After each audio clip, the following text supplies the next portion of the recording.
Hello students. இப்போ நம்ம பார்க்க போறது 12th physics electrostaticsல problem number 2. A comb drawn through person air on a dry day causes 10 power 22 electrons to leave the person's air and stick to the comb. Calculate the charge carried by the comb. என்ன சொல்றாங்க? ஒரு comb ஒரு பர்சனோட ஏர்ல என்ன ஆகுது, நம்ம சீவரம் இல்லையா, சீப்பு வச்சு தலை வாடுறோம் இல்லையா, ஒரு ட்ரை டே பண்ணும்போது 10 power 22 எலக்ட்ரான்ஸ் என்ன ஆகுது, அந்த பர்சனோட ஏர்ல இருந்து கோம்ல போய் ஸ்டிக் ஆகுது. So calculate the charge carried by the comb. அந்த கோமு எவ்வளோ சார்ஜ் கேரி பண்ணியிருக்கோம் அப்படின்னு கேட்குறாங்க. ஓகே, பார்க்கலாமா? ரைட். இப்போ என்ன வேல்யூ கொடுத்துருக்காங்க?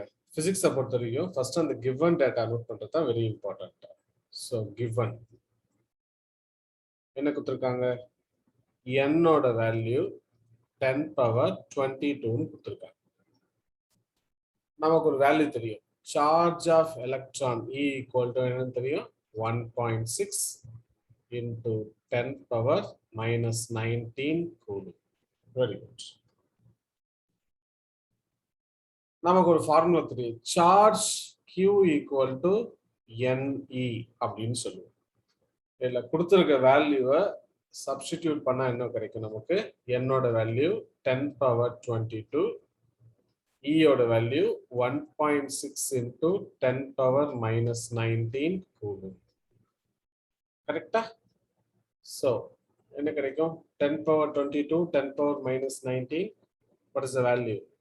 10 power 3ன்னு கிடைக்கும். 1.6 into கூலும். கரெக்டா? இப்போ கோம்ல எவ்வளோ எலக்ட்ரான்ஸ் எக்ஸஸா போயிருக்கு அப்படின்னு பார்த்தீங்கன்னா இதுதான் அந்த வேல்யூ.